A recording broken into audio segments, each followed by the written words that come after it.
deixar Deus remover, elas preservam aquilo. Elas guardam, elas cultivam. Elas permitem que seus corações fiquem em um lugar em que elas ficam com ânimo doble. Elas ficam divididas entre um lugar e outro lugar. Elas não se permitem, elas não se entregam, elas não se rendem, elas não se prostram, elas não se curvam. Eles falam que a diferença entre o joio e o trigo, quando vocês olham na plantação, o joio e o trigo ele é igualzinho. Tanto que você não pode tentar arrancar o joio. É errado você arrancar o joio. Porque na tentativa de arrancar o joio, você arranca o trigo junto. Eles se parecem demais, mas tem um momento que o joio é completamente diferente do trigo. Quando o vento bate. O trigo, ele enverga. O joio fica duro. Ele não se quebra. Ele não se enverga. Ele não é maleável, ele não se prostra. Ele não se rende. Ele não adora. Entende isso? O quanto de nós ainda somos resistentes. O quanto você ainda resiste ao Senhor. O quanto você consegue ainda criar estruturas internas para preservar coisas que Deus está querendo arrebentar, arrancar, destruir. Entende isso?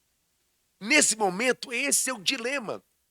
O quanto você olha para algumas pessoas, seja na música, na política, no sacerdócio, na vida, quando a Bíblia fala que nós nos tornamos semelhantes a quem nós adoramos. Nós parecemos com aquilo que nós mais olhamos.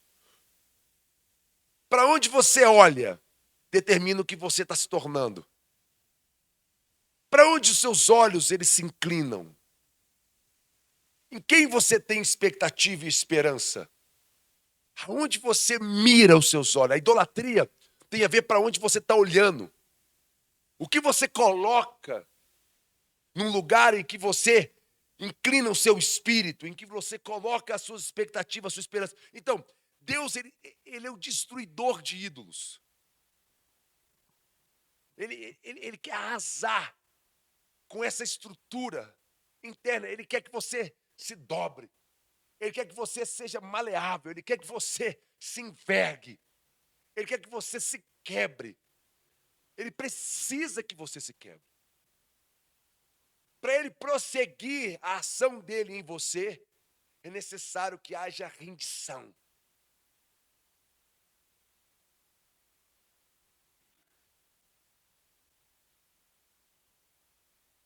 E essa rendição, muitas pessoas falam sobre arrependimento, mas um arrependimento moral.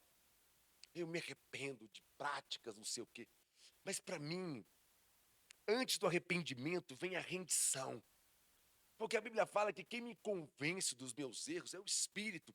E antes de eu deixar ele me convencer, eu tenho que me quebrar para me entregar a ele, para ele poder fazer.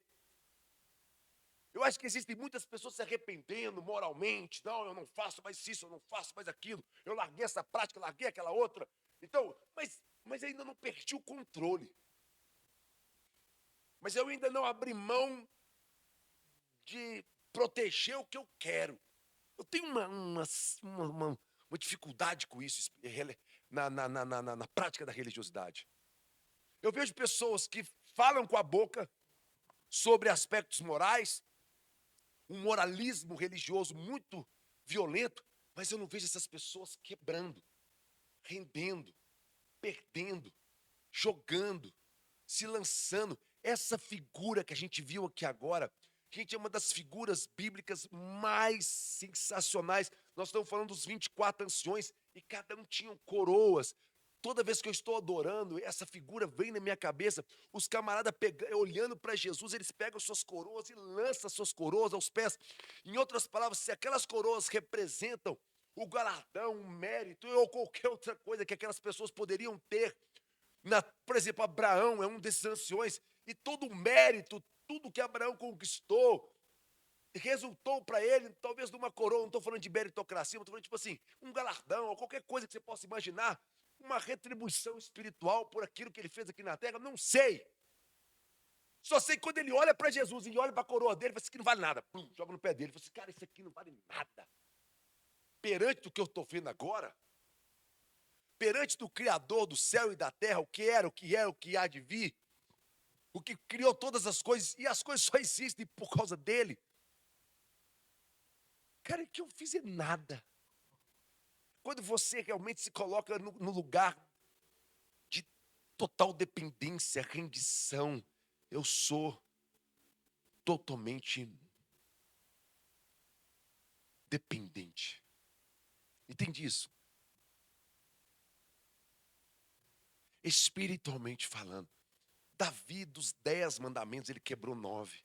Só tem um mandamento que Davi não quebrou. Ele não se rendeu ou se prostrou a outro Deus.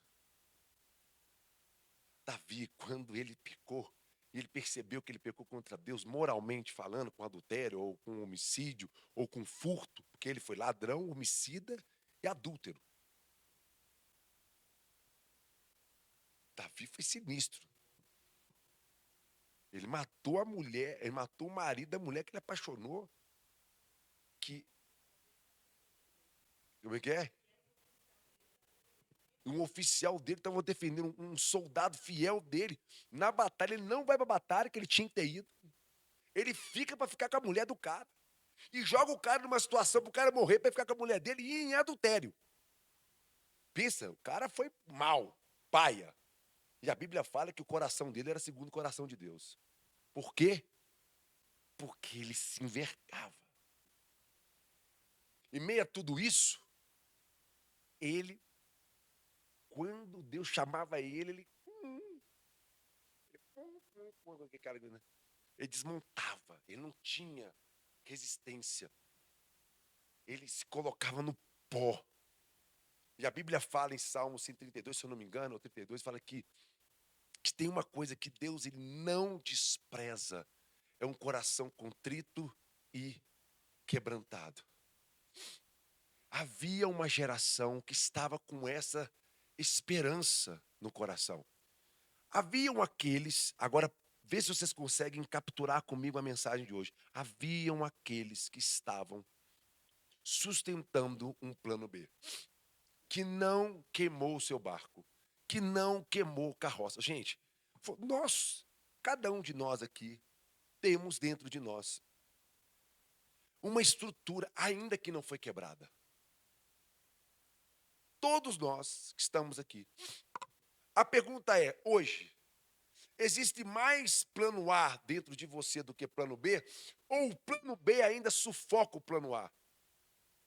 O plano B está em fase de morte? Ou ele está mais vivo do que nunca? O plano A, ele é claro, ele está sobrevivendo ou ele está em constante ameaça?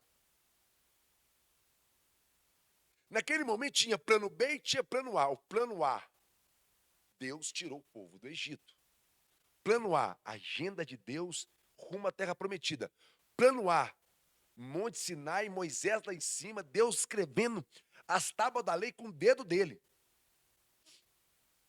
Plano A. Pegou aí as características do plano A? Plano A, Deus, Moisés descendo com as tábuas da lei e falando assim, ei, Deus pediu para fazer, organizou o povo, para quê? Para entrar na terra prometida. Plano A. Plano A. Deus não precipita. Deus tem seu tempo. Deus tem sua agenda. Deus tem sua hora. Deus tem seu tempo. Deus tem suas estações. Deus tem sua lua. Deus tem a sua ordem. O plano. O povo ansioso. Expectativa alta. Esperança em algo. Não acontece nada. Não vem a resposta. Dúvidas começam a surgir no coração das pessoas. Por que Deus não responde? Por que Moisés não volta? E se a gente morrer aqui? E se foi uma cilada?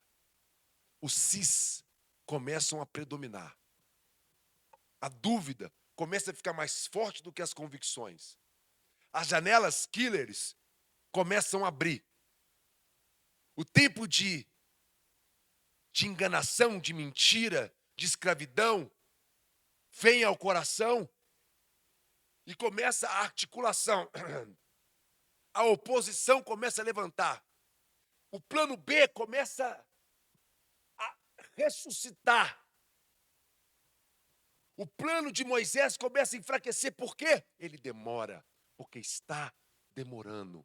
A demora passa a ser um fator de ansiedade. A ansiedade começa a produzir e fomentar outras coisas que Deus não gosta. Deus está apenas querendo esperar. Aconteceu uma situação esses dias para trás com uma pessoa muito grave na nossa comunidade.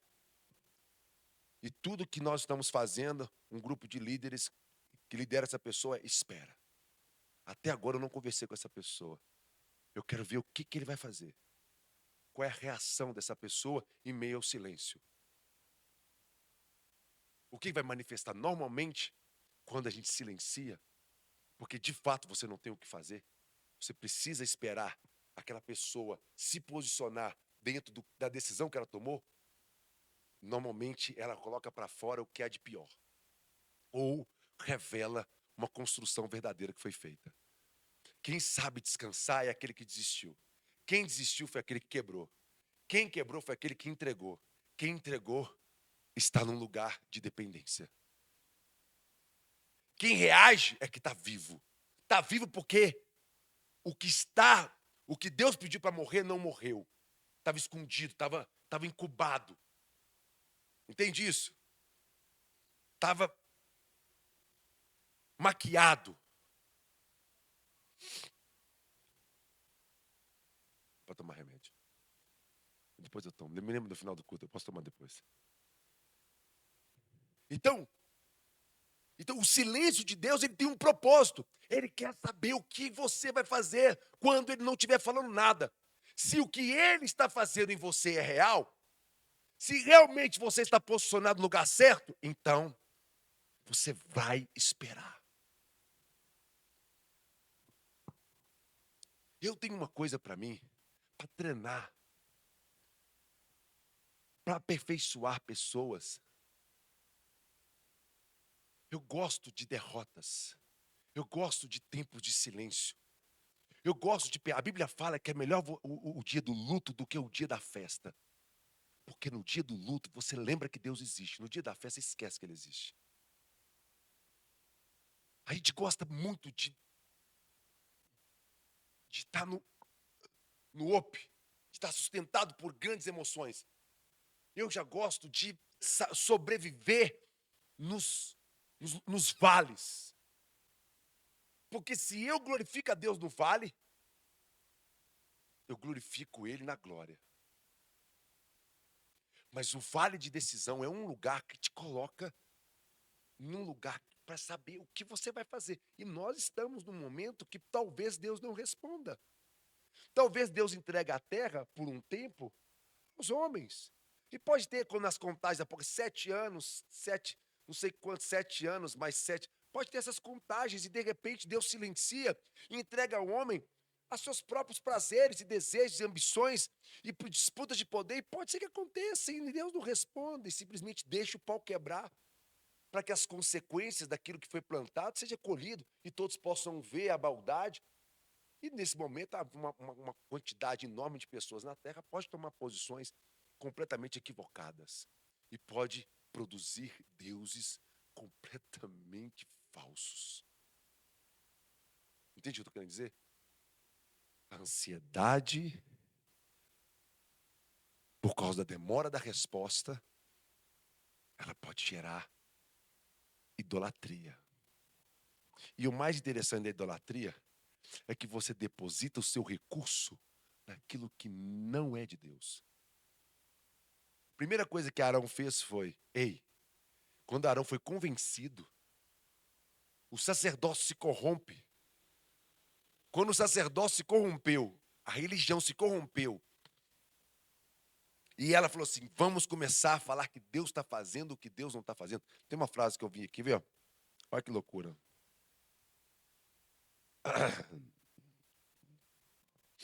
Deus estava preparando as tábuas, Deus estava estabelecendo as alianças, Deus estava organizando o sacerdócio, Deus estava estruturando o futuro no silêncio, mas o povo não suportou o silêncio.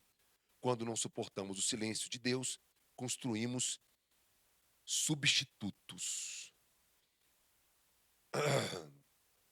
Deixa eu ver se eu acho a frase aqui. Então, basicamente, quando não suportamos o silêncio de Deus, construímos substituto. E o pior é quando você chama de Deus o que você substituiu de Deus. Em outras palavras, quando você dá nome de Deus, aquilo que você colocou no lugar de Deus. Quem entendeu isso? Aquilo que não é Deus, mas você estabeleceu como Deus porque aquilo te responde mais rápido do que o Deus que está em silêncio. Quando você coloca no lugar de Deus aquilo que não é de Deus, aquilo que não é Deus. E o que aconteceu nesse momento? O sacerdócio se corrompe, né? Que, ó,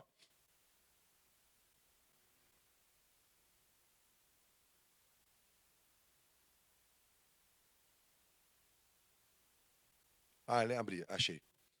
Arão não cria um novo Deus estrangeiro. Ele diz: esse é o Deus que te tirou do Egito. Olha que doideira. O pastor, o que ele fala? Ele fala assim: ó, recolhe. O que ele fala assim? Ó, Moisés não vai voltar. Não vamos esperar mais esse Messias. Não vamos esperar mais esse cara. Ele foi convencido que ele precisava construir um Deus. Só que eu quero trabalhar o símbolo desse Deus, o bezerro de ouro. Eu quero tipificar ele para vocês hoje. Eu quero demonstrar o que é o bezerro de ouro nos dias de hoje. Mas naquele momento, o que ele faz? Pede para todo mundo tirar o seu brinco, tirar o seu colar, tirar todo o ouro que tiver, e todo o ouro que poderia ser investido para a construção de uma arca, para a construção dos utensílios do tabernáculo de Deus, e vamos construir esse Deus.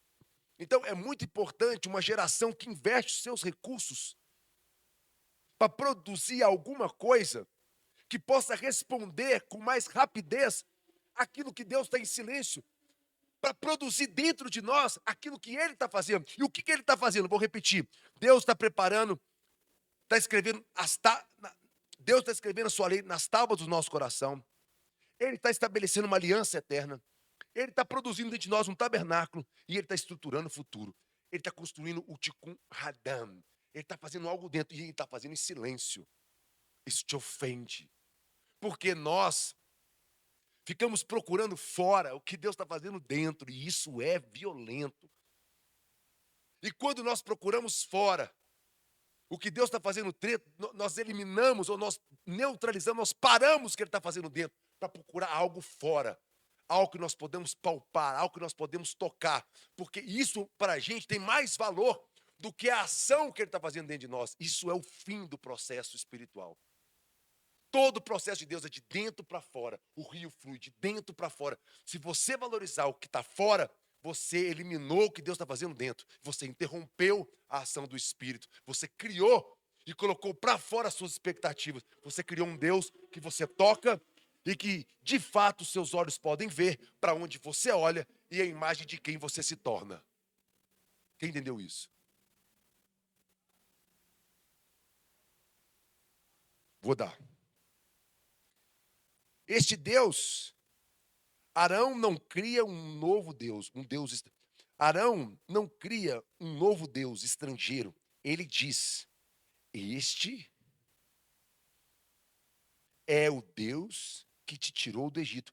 Então ele constrói um bezerro de ouro com o recurso daquela geração e ele fala: ele não cria um outro Deus, ele fala assim: é esse que te tirou do Egito. Ele não cria um outro Deus, ele encarna o Deus numa imagem que ele criou, falsa.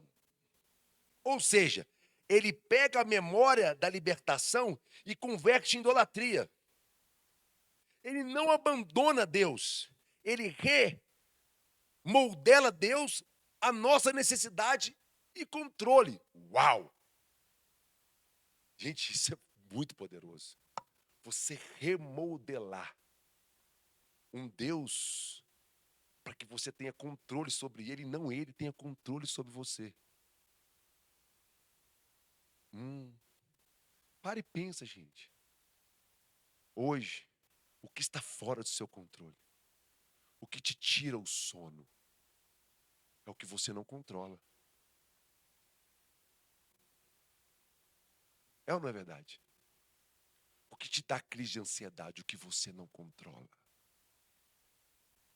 E se ele silencia e para de fazer o que você gostaria que ele fizesse, você entra em estado de ansiedade e começa imediatamente a produzir o quê? Soluções controláveis.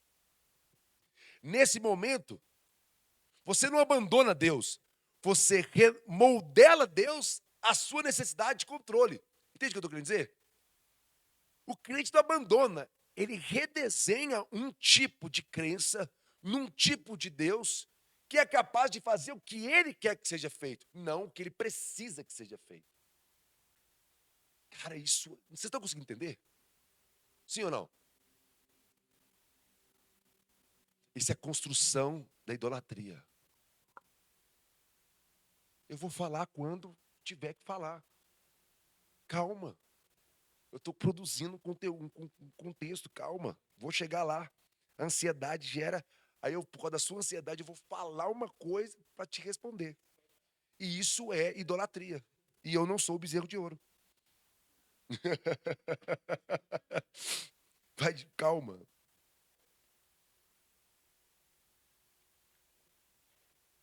Quer entrar em questões práticas agora? O bezerro de ouro tinha relação com o quê? Hoje eu fiz uma pesquisa sobre isso. Porque eu tava com um sentimento no meu espírito. Falei, cara, essa paraxá de hoje, com a lua de sangue e com a guerra no Oriente. Qual a relação disso? Cara, porque biblicamente tem relação nenhuma. Biblicamente não existe relação. Mas espiritualmente, existe ou não existe relação? Eu encontrei uma relação. A relação que eu encontrei é a seguinte.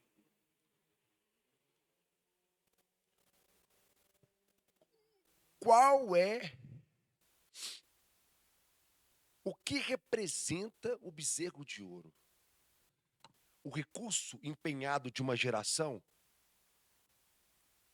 ele, ele é empenhado, ele é investido para construir o quê? Hoje, se você fosse empenhar o seu recurso, se você fosse sacrificar coisas na sua vida, se você tivesse que meter a mão no bolso e investir em algo hoje, em que você investiria?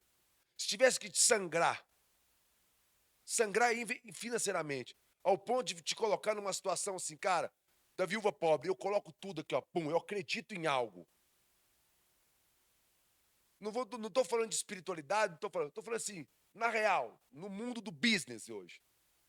Se você tivesse que pegar e jogar dinheiro num lugar, você jogaria onde? Eu acredito que uma boa parte da população hoje, ela investiria em segurança. Segurança para mim e para minha família. Em proteção. Seja saúde, seja física, seja alimentar. Eu não quero que falte um bunker. Eu tenho que precisar de comida, ar, moradia e o lugar que cabe eu e minha família. Hoje, a moda é os bunkers no mundo. É ou não é? Como construir um bunker? É uma coisa que está todo mundo interessado. Por quê? É um lugar que, se tudo quebrar, eu me escondo. É uma toca que eu me protejo. Então, tipo assim. Então, olha só. Aí eu fiz uma pesquisa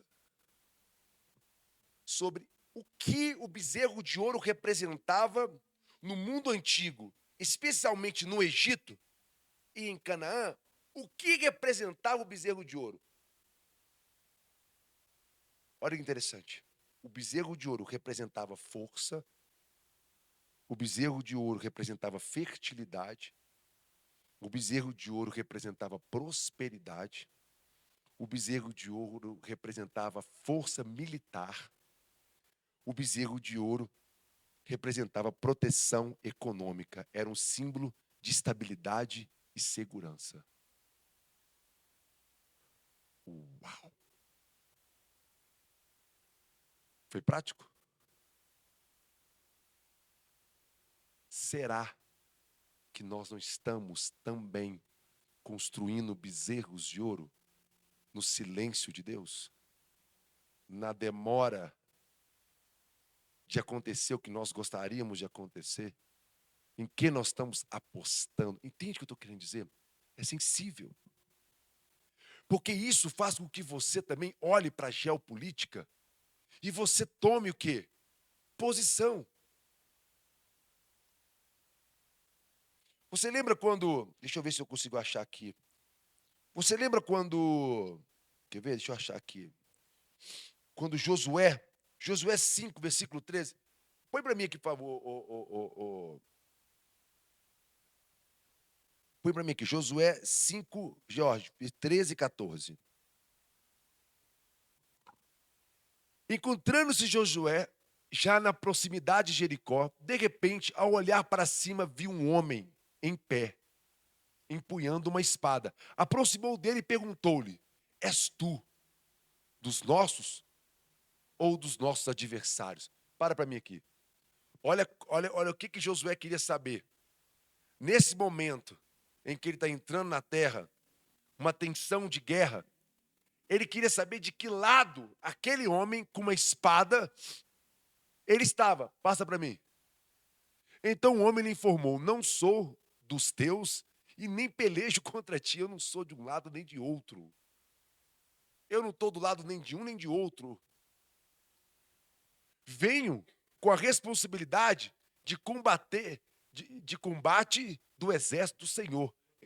Comandante do exército do Senhor. Então Josué prostrou-se com o rosto rente à terra em sinal de reverência. Ele rendeu e lhe indagou: que mensagem o meu Senhor tem para o seu servo? Tá bom, muito obrigado.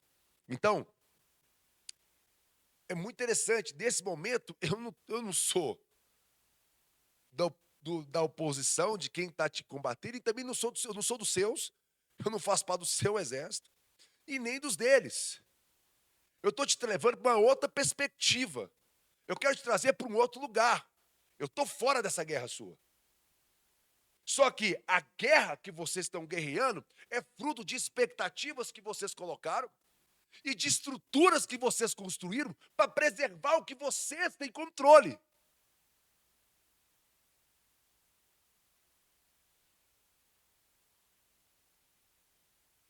Eu não guerreio essa guerra. Em outras palavras, era o que o anjo disse para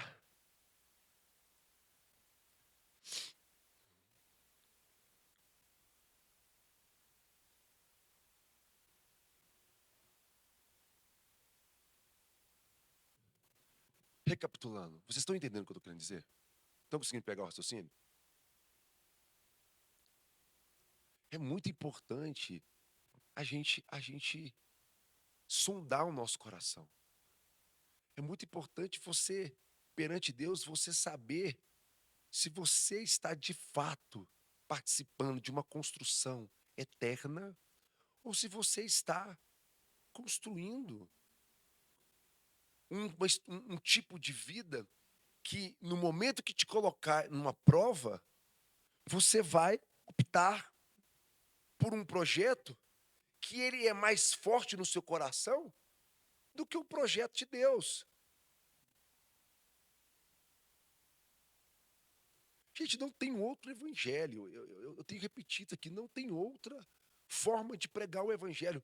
É muito interessante quando Jesus ele fala em Apocalipse: seja quente ou frio. Ou você realmente tem um desejo de produzir um projeto de Deus? Deus ele tem uma opinião. Deus ele tem uma ideia. No Sinai, Deus estava escrevendo as tábuas da lei com a ponta do seu dedo. Ele estava organizando um projeto, estava instruindo um povo. E o povo, naquele momento, pela demora, por não responder às expectativas, o povo estava construindo um bezerro. Um bezerro que era símbolo de poder, de segurança, de prosperidade, de força militar. Quantos trilhões estão sendo gastados de dólar numa guerra como essa hoje, simplesmente para demonstrar força? Por que uma nação constrói uma bomba atômica? Para falar, se você atacar o meu bezerro, eu ataco o seu. É uma batalha de forças. A pergunta é, esse é o modo operante de Jesus? Você pode ter 1 milhão de explicação. Você pode ter 1 milhão de justificativas. Você pode falar assim, mas o malucão lá matava os cristãos. Beleza. Vou te falar uma coisa, eles estão melhor do que nós. Se você for seguir o projeto de Jesus mesmo, na Bíblia, ele achou alguém que deu a ele o título de mártir. E se nós estamos indo para o lugar que eles estão indo, meu amigo, eu te falo que se realmente nós cremos na eternidade, nós acreditamos que a morte não tem poder sobre o sangue de Jesus. Isso é um valor que você tem que carregar no seu coração, sim ou não. Eu falo uma coisa, Jesus não entra numa guerra ridícula, territorial, para preservar dólar, para preservar petróleo, não, ele venceu a morte. Você sabe o que é isso? E quando eu bastava assim, Herodes, você, você pecou contra Deus, você ficou com a filha da sua mulher, há uma promiscuidade. Jesus está assim, João Batista, deixa eu te falar uma coisa, enquanto você está colocando a sua energia num projeto moral e governamental, eu estou me preparando para vencer e destruir o fundamento de todos os impérios, que é o medo da morte. É o medo da morte que fez Nimrod construir a Torre de Babel. Foi o medo da morte que foi a base das construções, das grandes edificações do mundo, que construíram muros, que mataram pessoas, que perseguiram opositores por medo de morrer. Na favela, na comunidade, as pessoas matam mais por medo de morrer do que capacidade de matar. Quantas vezes eu já escutei, o cara me matou, eu matei ele. Entre a minha mãe chorar e a mãe dele chorar, eu prefiro que a mãe dele chore. Quantas vezes você escutou isso? Por quê? O medo. E quem mata é o mais medroso.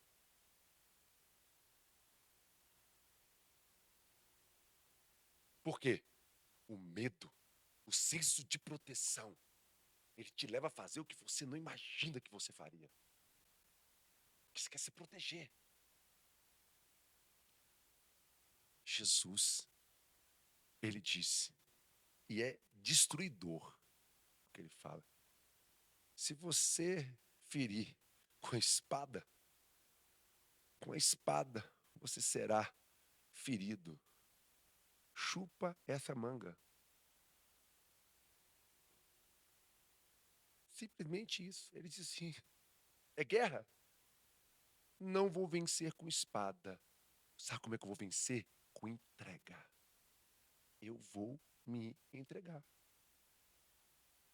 E vou vencer aquilo que coloca medo. Por que a pessoa construi uma bomba atômica? Porque ela tem medo da morte.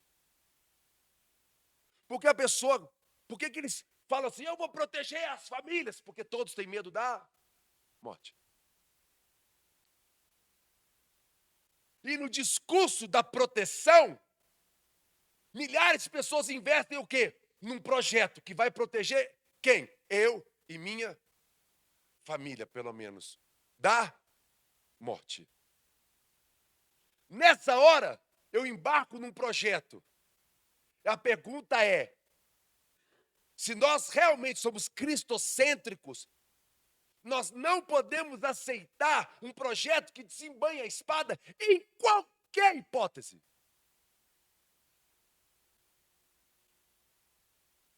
Biblicamente, se a gente for tratar, né, de uma visão bíblica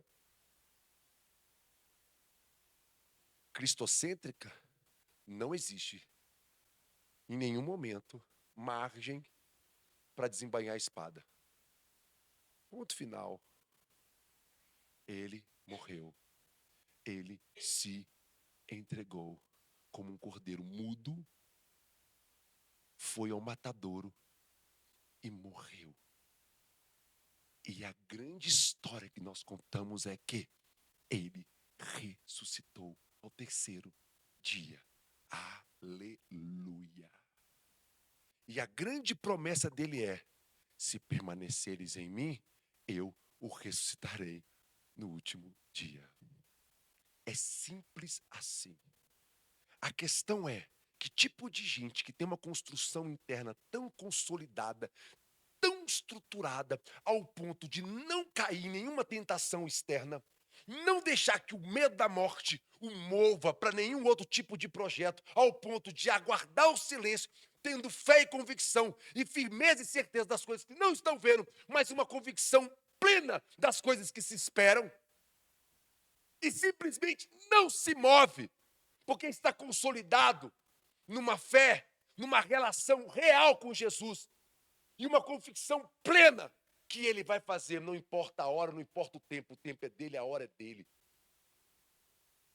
E eu não vou me mover, ainda que a espada esteja no meu pescoço, ainda que a espada esteja no pescoço meu, da minha família. Gente, na história, em muitas histórias, dos grandes mártires da história, os grandes nomes da história, eles não desembainharam a espada. Eles morreram de uma forma ridícula, humilhados, quebrados, crucificados, esquartejados, apedrejados, como indigentes, desprezados. A sua geração olhou para ele e falou assim: foi andar com esse Jesus, olha o que deu. A Bíblia fala que hoje eles são as nossas testemunhas. Então, é muito importante, em meio a esse momento que nós vivemos, para onde o nosso coração se inclina. Eu faço das palavras do anjo as minhas palavras hoje. Para mim, todo tipo de violência, seja por qualquer motivo, ela não vem da agenda de Deus. Simplesmente assim, não existe justificativa. O que existe são projetos de poder, de segurança ibérica, de prosperidade e de projetos individuais. O meu projeto em detrimento do seu, a minha riqueza em detrimento da sua, a vida da minha família em detrimento da morte da sua, a minha proteção. Entende isso? Isso não nasce no coração de uma pessoa que ama Jesus, não nasce. Se você perguntar para um cristão hoje de verdade, qual que é seu sonho? Eu posso falar abertamente, eu não tenho medo disso. Meu sonho é, se isso acontecer um dia comigo, eu ter capacidade espiritual e convicção suficiente para não desesperar e simplesmente aguardar a execução, sabendo que eu possuo algo muito superior e durável na eternidade. O meu maior desejo é: tomara que nessa hora eu não seja fraco, eu não fuja. Tomara que nessa hora o meu ímpeto não me leve a arrancar a espada e arrancar a orelha de alguém. Tomara que nessa hora, como um cordeiro, a gente se entregue e demonstre para aqueles que estão nos assistindo como em espetáculo que nós podemos até cantar neste lugar. Sabia que uma das coisas que mais horrorizava as pessoas naquela época é que os cristãos cantavam na cruz. E sabe o que eles cantavam? Aleluia! Imagina os malucos crucificados, peladão, no meio de um coliseu, cantando aleluia, aleluia. o Cordeiro venceu.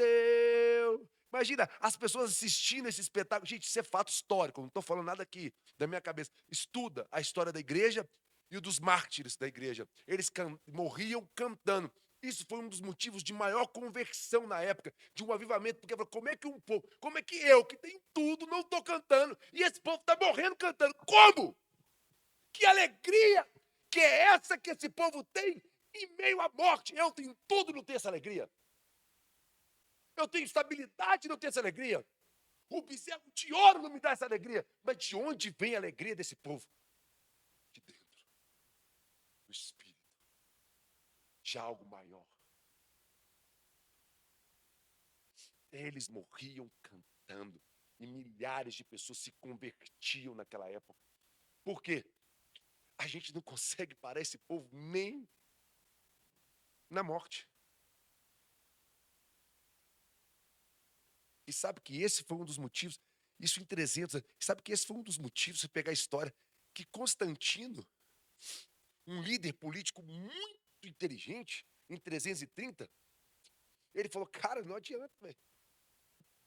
Tá dando ruim, porque nós estamos matando e eles estão morrendo cantando. À medida que um cara morre cantando, ele não tem medo da morte. E todos os instrumentos que nós temos de intimidação envolvem o quê? Colocar as pessoas em risco de morte. E de repente tem um povo que morre cantando. Então a maioria das pessoas começaram a falar assim, existe algo mais poderoso que a morte. E se todas as ferramentas de Roma é para nos intimidar da morte e nós perdemos o medo de morrer, logo Roma perdeu o poder sobre nós. Constantino falou, peraí, perdemos o jogo. Ele percebeu que ele seria varrido politicamente. O que ele faz? Ele aceita Jesus. Ele confessa Jesus como seu Senhor. Ele vai na igreja evangélica, na época, e ele faz uma confissão pública. Peraí. O que ele entendeu? Eu converto a Jesus. Eu estabeleço, eu paro a matança. Eu estabeleço o cristianismo como religião estatal. Eu crio uma igreja que nós podemos construir. Eu renomeio Deus do Jesus de Nazaré, um pobre miserável que veio lá das candengas lá e que deu sua vida e põe Jesus como o Deus que morreu por nós, o Salvador. Eu tiro a expectativa da terra como transformação e ponho a salvação para o céu. Eu aplico um princípio dicotômico. As pessoas colocam expectativa agora num Deus que vai salvar elas para morar no céu, que elas não precisam morrer mais. E aqui elas podem viver, mas como romanos, mas viver na glória como cristãos. E se elas aceitarem essa proposta, o mundo é nosso e a eternidade é dele. Claro que eu amarro os cristãos dentro de uma religião que eles não conseguem mais ter força e ter mobilidade para poder levar o amor para as pessoas. Enfim, esse plano deu super certo e predominou por muitos e muitos anos. Entende o que eu estou querendo dizer? Tipo assim, é uma jogada. E sabe que uma coisa que é interessante, que parecido com 330, que nós podemos parecer hoje, a proposta do cristianismo hoje, ela vem transvestida de uma proposta que aparentemente ela é uma coisa boa, que vai nos salvar, que vai nos poupar, que vai nos proteger. É um grupo que, se der certo, se eles ganharem, pelo menos nós estamos preservados. Entende isso? Nós ainda estamos agindo de uma forma, de um certo grupismo. Nós temos que chorar por cada morte, por cada vida, por cada ser humano que Deus criou. Existe pranto no céu, independente da sua raça, da sua cor, da sua tribo, da sua religião. Existe um clamor do céu em prol do sofrimento de todas as criaturas, de todas as pessoas que foram criadas no céu e na terra. Então, é muito importante nós nos convertermos a Cristo. O nosso coração está inclinado a esse projeto dele. E deixa eu falar um pouquinho sobre esse projeto. Na agenda de Deus, existe os seguintes atributos. É uma agenda de amor, de sacrifício, de compaixão, de justiça reparadora, de partilha do pão. Na agenda do bezerro, ela existe segurança acima de tudo, poder acima de tudo, prosperidade acima de tudo, defesa acima da misericórdia. Pega isso. Na agenda de Deus, quais são os pilares? Qual é a agenda? A agenda de Deus nos leva ao quê? A amar, a sacrificar em prol do amor, a sentir compaixão, justiça restauradora e a partilha do pão. Gente, pensa no peso dessas palavras. Para onde Jesus está nos levando? A um lugar em que nós temos maior capacidade de amar, de perder, de sacrificar, de ter compaixão, alteridade pelo outro, justiça restauradora e partilha do pão. Qual é a agenda do bezerro? O que o bezerro propõe naquele momento? Eu vou construir um bezerro. Qual é a proposta dele? Segurança acima de tudo, poder acima de tudo, prosperidade acima de tudo, defesa acima da misericórdia. O bezerro é a estrutura que propõe: eu te protejo, eu te faço prosperar, eu te dou poder. Que é isso, velho? Não pode ser mais claro. O que o bezerro propõe? Eu te protejo. Quem não quer isso? Eu te faço prosperar, eu te dou poder. Poder, prosperidade, proteção. É o desenho que justifica ações que nós consentimos porque ela responde ao nosso plano B, que nós não deixamos Deus destruir. Gente, isso é muito sério. Porque no final dessa estrutura nós nos tornamos idólatras.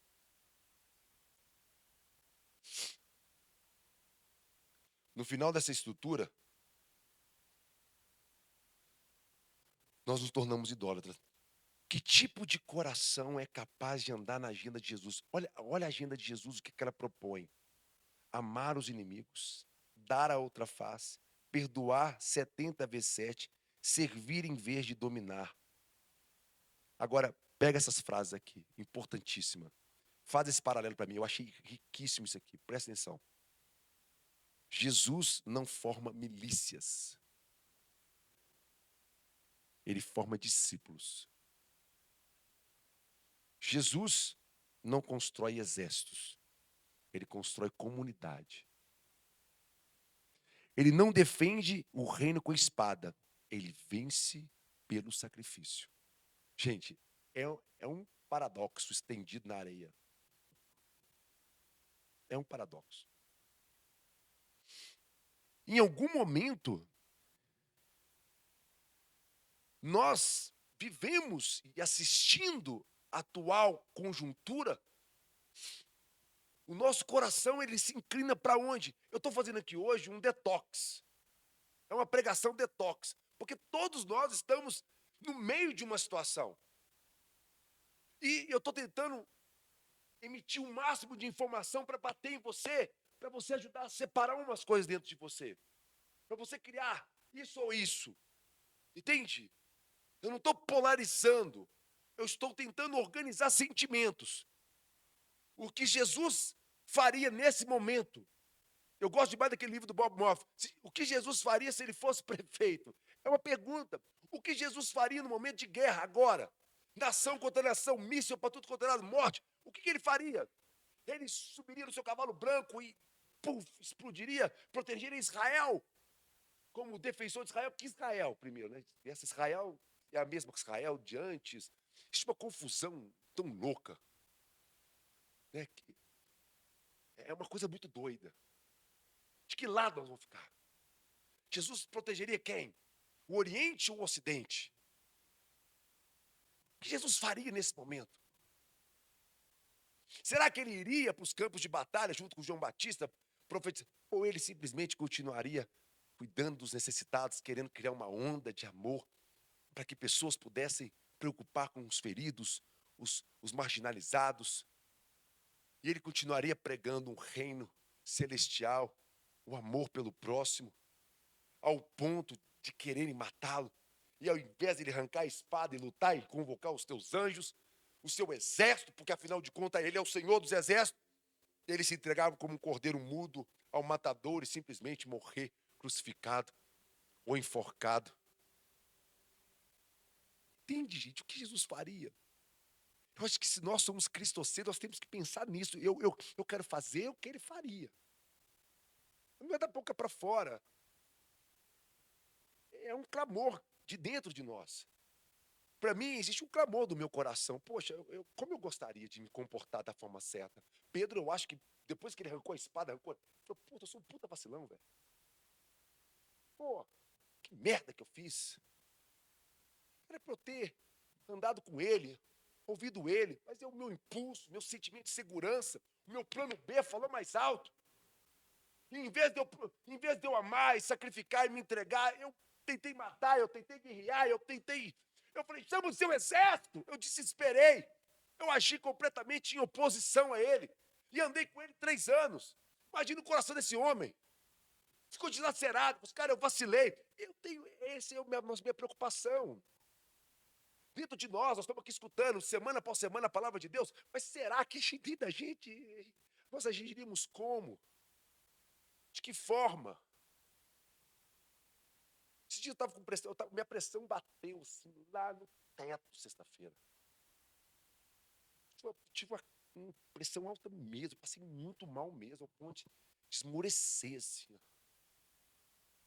Nós fizemos uma reunião da parte da manhã, teve 3 reuniões simultaneamente, o pau quebrou. E eu falei, caraca, velho. Tinha uma reunião para cá, outra para lá, e todas as 3 reuniões eram extremamente importantes, e eu tive que optar entre uma ou da outra. Me criou um estresse, o povo chegando, ele clama, e tinha um café para fazer, muito importante. E a pressão foi no talo, eu fiquei passando mal. Acabou aquela reunião, tudo que eu queria ir para casa. Mas tinha uma mulher lá no Liclama, uma senhora, que ela queria fazer compra no supermercado BH, ela tinha que tirar. E ela só gosta de ir comigo, porque os outros meninos, quando levam ela, acontece um monte de situação. E eu tinha prometido a ela que eu ia com ela de tarde fazer a compra. E eu queria ir para casa deitar. E naquela hora eu podia falar assim, que ela tome a decisão que ela quiser, e vai com o que ela quiser. Das últimas vezes deu errado, porque ela vai comigo, a gente conversa, e ela faz tudo direitinho, e ela não recai. Eu tinha um compromisso com ela, e ela falou, Cacá, você vai comigo? Eu tinha falado uma semana antes, eu falei assim, eu vou. Acabou aquilo tudo. Aí nós fomos carregar a nossa câmera fria, o cara no meio da loucura toda, o cara do caminhão, ele deixa a câmera fria no meio da estrada, véio, de terra. Um negócio que pesa um peso absurdo. Aí eu tô assistindo, eu tô querendo ir embora para casa, eu tenho que levar a Lidiane agora. E a câmera fria, naquela hora eu para-se, Jesus, eu tô aqui agora, eu não vou fugir. Vamos executar. Eu falei, Ivan, me ajuda. O que vai fazer? Vamos levantar ela e carregar. Fulano, ele clama, chamei um batalhão, cada um pegou num lado. Meu filho, era igual carregando a Arca da Aliança, com Jesus sentado nela e os anjos. Mas deu um vídeo. Pareceu o cara com a casa igual aquele povo do Egito, pegando as pedras para poder construir a pirâmide. Meu irmão, aquele negócio gigante. O cara com um pau do lado, todo mundo. Vai. E a gente enfia debaixo do trem, igual que eu peguei, né? Nossa, tem pesado demais, misericórdia. E a minha pressão estourou minha cabeça. Eu falei, eu vou ter que falar carregando esse trem aqui. E naquela hora, cara, você fica assim, cara, você entrega, tipo assim, sentimento de proteção zero. Cara, agora, pra quem tá cagado, o peido é nada, maluco. Você simplesmente vai. Aí na hora que eu vi que o Ivan dominou a parada, eu falei, Ivan, a Lidiane tá lá no carro. Fica aqui, eu já vi que você dominou o negócio aqui, a galera já pegou o embalo. E eu vou com a gente, sentei no carro, peguei a Lidiane, fui pro banco, minha cabeça. Na hora que eu cheguei no banco, eu peguei a bolsa dela, falei, Lidiane, vai resolver suas coisas que eu tô aqui. Sentei, baixei a cabeça assim. Isso eu falava, naquele ar-condicionado do banco assim, eu falei, baixa a pressão, baixa a pressão. E a pressão, eu fiquei só ali, pá. Aí na hora que eu cumpri a missão, voltei, levei a Lidiane, deixei a Lidiane em segurança, com a comprinha dela, ela foi no supermercado BH, comprou a comprinha dela. Na hora que eu chego, na hora que eu tô saindo de carro, o Ivan vem com o carro lá de lá. Foi, Ivan. E vinha o Ivan de lá e eu vim de cá. Eu falei, não, Ivan, sai, Ivan, porque se eu parar aqui... Eu não é assim lá no câmbio. Eu paro o carro, eu não posso parar o carro não, quando eu tô saindo do câmbio. Um dia vocês vão comigo. Se eu parar o carro, é coisa de 5 segundos. A janela já... E naquela hora eu tava em um projeto de fuga já, que eu já tava assim. Aí, de repente, eu paro o carro aqui para conversar com o Ian completamente desconfigurado, querendo bater no outro cara. Eu falei, calma, Ian, o que aconteceu, velho? Eu não podia ir embora sem dar um conselho pro Ian. E o Ian, não, eu vou dar uma marretada na cabeça. Eu falei, que isso, velho? Que loucura que é essa? E minha cabeça explodindo. E eu falei, não, eu parei no Ian. Cara, calma, não sei o quê, não sei o quê, não sei o quê, não sei o quê. De repente, na hora que eu menos percebo, o Ivan para o carro aqui na frente, vem um outro cara que o Ian tava brigando lá de cá.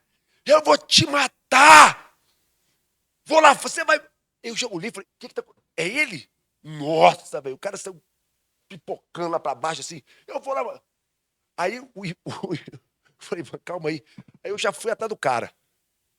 Quando eu olhei pro cara, ele tava desconfigurado. Não era, Ivan? Vou matar. Eu falei, velho, entra no carro. Naquela hora que eu falei, entra no carro, eu falei assim, não sei o que vai acontecer daqui pra frente. Eu não sei o que vai... Porque era pra eu ir embora. A Carlinha tava me esperando. E minha casa já era Nova Contagem. Eu tava a 10 quilômetros da minha casa. Era pegar a esquerda e ir embora. Aí eu falei, entra no carro, velho. O cara entrou no carro. Aí começa, vou matar, pá. Maluco, naquela hora, várias vezes, a vontade de arrancar a espada. Maluco, assim. E você tem autoridade, vou arrancar a orelha, arrancar o pescoço, arrancar o nariz. Velho, você é um idiota. Aquela hora, velho, eu só falei, eu dirigindo aqui, o cara falando. Eu botei a mão no peito e falei assim, você não vai fazer nada. Sabe o que você vai fazer? Você vai continuar o que Deus começou na sua vida. Você não vai fazer nada não, mano. Isso aí vai te levar a lugar nenhum, mano. E comecei a falar pra ele. E daqui a pouquinho falei com ele assim, mano, e outra coisa, você vai pra onde agora? Ah, eu vou pra rua, fumar pedra. Falei, não, mano, você fez um bom tratamento, você teve uma briga. Calma aí, velho. Eu vou te levar pro abrigo. Pra você não tem um trabalho já? Então você vai continuar, mano. Só que na minha cabeça você não tá falando isso pra ele, não. Você vai lá no abrigo Bela Vista. Você vai atravessar a cidade. Você tem que ir embora. Você tem que largar no meio-fio, arrancar a orelha dele e ir embora. Ou você vai um pouco mais. Ou você dá passos além da sua capacidade. E você anda em lugares que você vai perder. Vai amar, mais um pouco. Treina a sua resiliência em amar. E naquela hora, eu liguei o botãozinho. Ele fica mais ou menos aqui, ó. Do foda-se. Desculpa a palavra. Plá!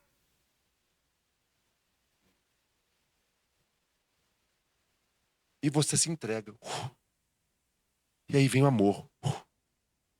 Aí eu peguei o telefone, tive que ligar para a mulher, onde gera vaga. Aí, e se você for colocar na ordem de hierarquia, dentro da prefeitura, eu sou até chefe dessa moça, vamos colocar assim. Mas aí eu tive a explicar para ela toda a situação, e ela não queria dar vaga pro cara. Era simplesmente dar uma vaga pro cara no abrigo, eu tô pedindo. E o abrigo vazio, e ele cama pipocando de gente, e eu precisava reintegrar uma pessoa.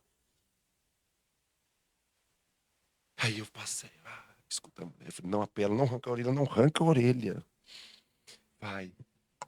E ali, consegui uma vaga, levei o cara, e finalmente eu fui para casa. O que eu estou querendo colocar esse exemplo para vocês? Você tem que treinar o seu coração a amar. Porque essa situação, por mais que eu esteja com pressão alta, passando mal, estava tudo. Mas é uma situação ainda muito inferior aos mártires. A Estevão, ajoelhado, tomando pedrada na cabeça e vendo Jesus. Nós temos que entender que no meio dessa guerra, quem perder vai ganhar. No meio dessa guerra, O que entregar vai receber. O que perder vai ganhar, o que morrer vai viver. Se você tentar se proteger, você vai se expor. Então eu quero deixar essa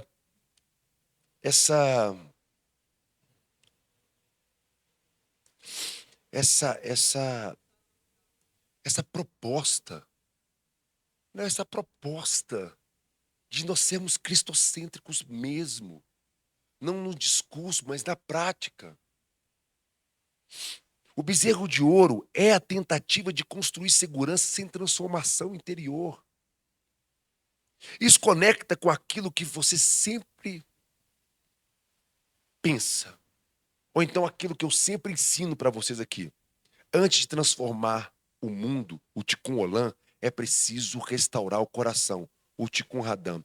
Idolatria começa dentro, a guerra começa dentro, a espada começa no ego.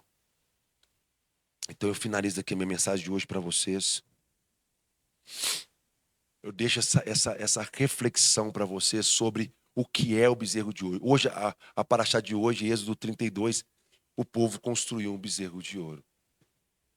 Moisés destruiu aquele bezerro. O meu objetivo aqui hoje é, de alguma forma, se eu não destruir o bezerro, é dar pelo menos uma pedrada na cabeça dele. Mas nós precisamos destruir esse bezerro dentro de nós. Nós precisamos destruir um plano B que se transforma na alternativa A com o silêncio de Deus e a ansiedade das minhas expectativas. Quando Deus silencia e não responde, eu crio ansiedade. Essa ansiedade me gera a construir uma idolatria. Por favor, reflita sobre isso. Tenha Jesus como seu Senhor e seu Salvador. Tenha Jesus como o centro das suas atividades espirituais. Tenha Jesus como a sua maior referência. Tenha Jesus como aquele que nos ensinou. A Bíblia fala que ele é a expressão exata de Deus. A Bíblia fala que que nele reside toda a plenitude. Pensa nisso. Ele é exatamente o comportamento de Deus aqui na terra. E se ele deu a outra face, nós devemos dar. Se ele não arrancou a espada, nós não devemos arrancar. E não existe nenhum tipo de justificativa, porque ele tinha motivos de arrancar a espada. Eles vão me matar. Eles vão acabar comigo. Eu tenho que me... Gente, se Jesus tivesse se protegido, arrancado a espada e convocado os anjos, ele continuaria sendo Deus para muita gente. Imagina Jesus, Pedro. Galera, preparados? Agora é a hora. Imagina. Miguel.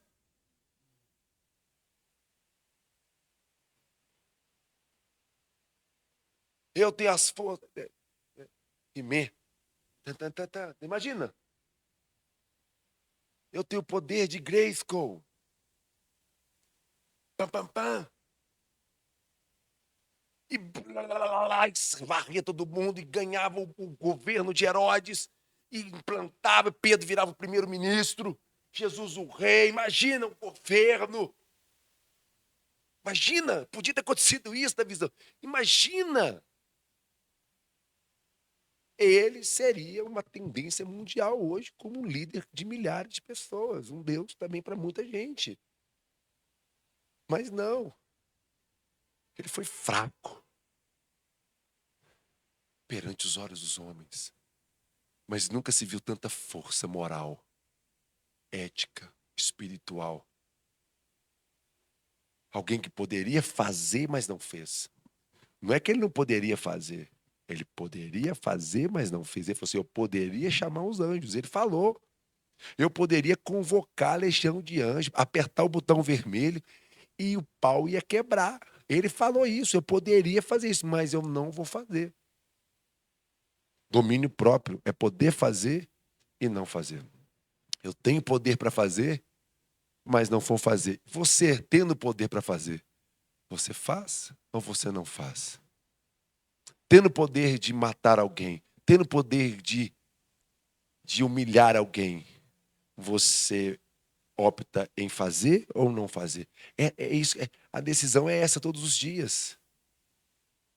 A gente tem que decidir, seja com uma pessoa que trabalha com a gente, sabe, várias vezes eu apelo, eu xingo, eu brigo, dá vontade de dar bicudo, quebrar a vassoura. Eu fico bravo, eu te digo, extremamente nervoso, quem trabalha do meu lado, sabe o que? E eu fico o tempo todo assim, nossa, eu tô muito nervoso hoje, meu Deus do céu, tô muito nervoso hoje, tô muito nervoso, tô muito nervoso. Né, Sérgio? Tem dia que o bicho pega lá no ele clama lá. Com vontade de sair quebrando. Mas todo dia é isso, todo dia a gente tem que decidir. Morrer um pouco mais, entregar um pouco mais. Então, eu quis trazer essa mensagem hoje, fazer essa referência, para falar assim: hoje é uma lua de sangue. Nós estamos no meio de uma guerra no Oriente. E a mensagem de hoje é se nós faríamos ou não um bezerro de ouro em meio ao silêncio. E essa é a mensagem que vem no meu coração. Se o bicho pegar para o nosso lado, se apertar, se essa guerra escalar, aonde nós vamos estar? Se você for convocado para uma guerra, sim, gente, vou colocar. Se bater lá, chama, pum, você vai. Qual será seu. Eu gosto muito, tem um cara, né? Tem um filme, né? Que o cara foi para a guerra. Ele teve um comportamento extremamente transformador na guerra.